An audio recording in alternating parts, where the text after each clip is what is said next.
So the parameters of generator are denoted by theta g, and the parameters of discriminator are denoted by theta d. So your discriminator is nothing but a binary classifier. It just tells you whether the input image is a real image or a fake image. So the way we train the discriminator is through this method. I mean, you take an noise vector, pass it through the generator, it'll give you g of z, which is nothing but a generated image. This generated image is being labeled as y is equal to 0 for training the discriminator. So when we're training the discriminator, this will be labeled as y is equal to 0. And when you're training the generator, this will be labeled as y is equal to 1. So uh, you take your generated image, pass it through the discriminator, you'll get y hat. Y hat would be nothing but d of g of z. So you get z here, pass it through generator, you get g of z, pass through that through the discriminator, you get d of g of z as the prediction. And when you're taking your real example from the training data set, you're going to label them as y is equal to 1 because these are real examples. When you pass those through the discriminator, your prediction is going to be d of x. So you either get d of g of z or d of x as your prediction. So once you have got these predictions, you calculate the cost function. So so based on the labels here, so the label for generated image is 0 and the label for real image is 1. So based on the labels, you get the cost function. So since we have two data sets here, we have your real data set, your training data set, and you have your generated data set. We'll be having two components for your binary cross entropy function. So if you take a look at each of these components, so if I take a look at the first one, this were the real images. So real images in a sense, you're passing in your images from the training data set through your discriminator so that you get y hat is equal to d of x.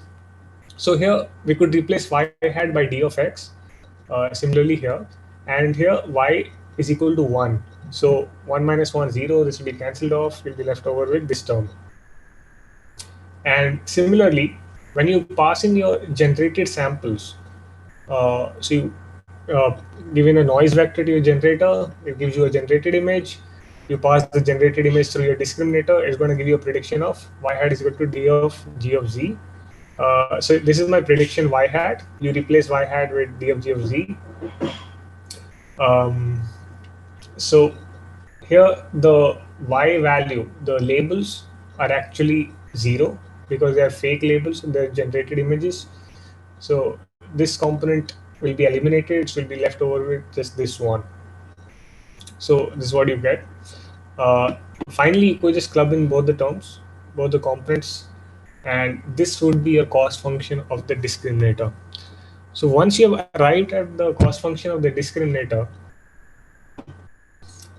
what you could do using your optimization algorithm, you could modify the parameters of a discriminator. So for every iteration, you can modify the parameters of the discriminator. So we're just modifying theta d. So we're doing this because we want to reduce the cost function to bare minimum. All right. So this is how your this is how you train your discriminator. So the takeaway here is just keep this in mind. This is the cost function of the discriminator. Now we'll see how to arrive at the cost function of the generator. Okay, so for training the generator, as discussed before, we are not going to use real examples here. We'll be only using the generated images here for training the generator. So for training the generator, you have your noise vector. You pass it through the generator. You're going to get generated image, which is nothing but g of z. You take a generated image, pass through the discriminator. You get d of g of z as your prediction. We are going to label them as y is equal to 1. The reason is we want our generator to produce real looking fake images. So that's why we label the label the generated images as 1, y is equal to 1. So once you have the ground truth label and your predictions, you can use the cost function just like before here. I mean, you're using your binary cross entropy function here. So over here, your y hat is nothing but d of g of z. You replace that here, and your y is equal to 1. So 1 minus 1 is 0. This will be cancelled off. You'll be left over with this term. So this is your cost function of the generator. Now, other way of looking at it is through this way. Basically, your generator is trying to do the opposite of what your discriminator is trying to do, right? So we could say that the cost function of the generator is nothing but the negative of the cost function of the discriminator, because they're trying to oppose each other.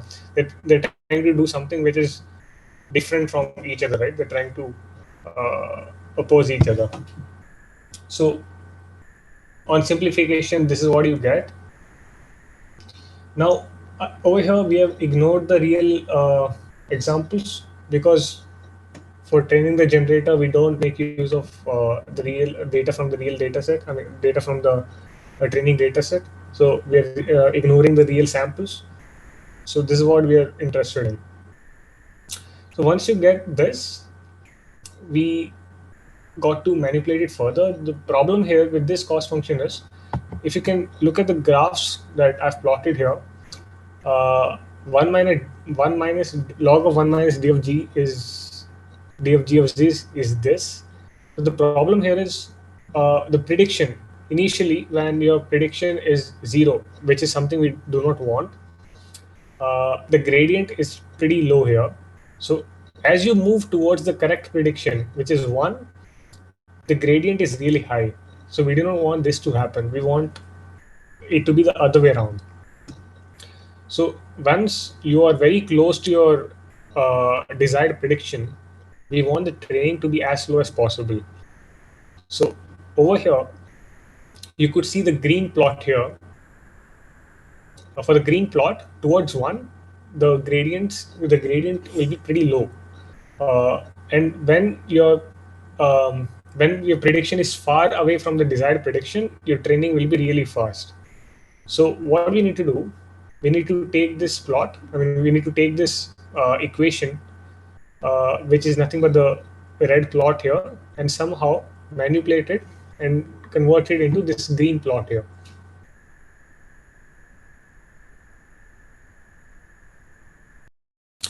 So the red one is your saturated here, and you get to the green one.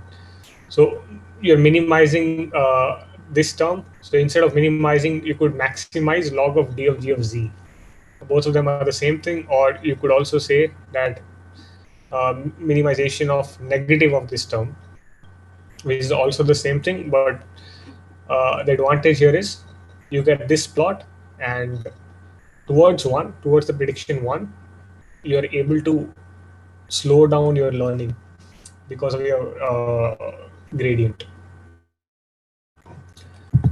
All right, so yeah, this is what your research paper has to say for the training. So as you can see, we're taking a mini batch of m noise samples. So we are taking a sample of noise vectors, and we are taking samples from your training data set for that for training your discriminator. So we're taking samples from your we're taking noise vectors, and we're taking your training data set samples. So we take both of them for training the discriminator. So this is what we had derived earlier. So once you have both the samples, you can calculate this and update your discriminator. So what they've done is they've taken, they trained the discriminator for k steps. I believe it's 5 steps in their code implementation. And for generator, they have taken m noise samples, and it's just for a single iteration. So we can see the discriminator is trained for a much longer time as compared to your generator. So they're doing this because they want to um, increase the. I mean, they want the generator to catch up with the discriminator. And I've also tried other way, that is through varying the learning rate. So you could, you know, increase the learning rate for your discriminator and use a lower learning rate for your generator. It also uh, performs in a similar way. Yeah, so that's how uh, they've done. Yeah, just one thing. Once our training is complete, as we discussed earlier, we'll be throwing away the discriminator, and all you'll be left over with is your generator, which can be used to generate new samples. So both your generator and discriminator functions are trying to minimize their own loss functions.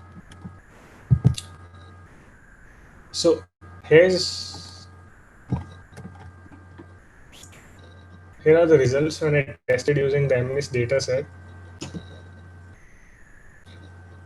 So all these are generated images, and as you can see, your generated images are improving over time. They look like as if they have been drawn from the training data set. So as you keep on, so I had trained for 1200 epochs. So as you keep on training, your generated images look realistic. So you can see here your, your real score and fake score. So real score is nothing but the probability of the image being real, and the fake score is the probability of the image being fake. They're very close to 0.5. So this is where your, generator is confused whether the discriminator is confused whether the input image is a real image or a fake image. So that's why they converge at nearly 0.5. And similarly, you can see the loss function. You can see the loss function of the generator reducing. So this is because the generator becomes better and better at producing real looking fake images. Yep. So yeah, some of the applications. So this is an application of, I mean, super resolution. So they had made use of srgan. So this is not through the paper, but um, this is one of the applications of GAN. So that is super resolution. So even I was working on super resolution of satellite images. So this is one of the applications, and GAN is just the basic architecture. So there are many advanced architectures that have been derived from your basic GAN model. So SR GAN is one of them. You also have ESR GAN, which is enhanced super resolution GAN, which can again be used for your super resolution purposes.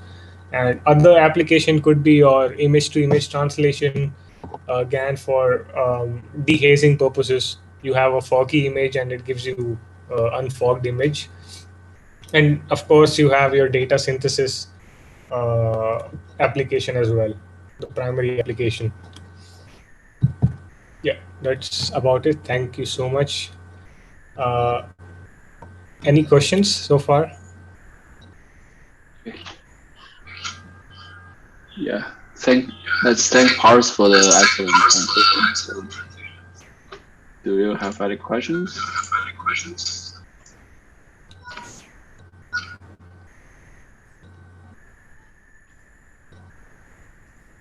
Yeah, I was just curious about. So you talk about super resolution. So what does that mean? Does it mean generate some image that has resolution higher than the true image? Yes, that's correct. So what happens is we basically take in a low resolution image, and your super resolution algorithm will give you a high resolution image for the same input image. So there are different architectures like SR-GAN, ESR-GAN. So SR-GAN stands for super resolution GAN. Your ESR-GAN stands for enhanced super resolution GAN. All they do is they take in low resolution image and produce uh, corresponding high resolution image. I see. Thank you. So I'm curious about this applications of GAN. So I believe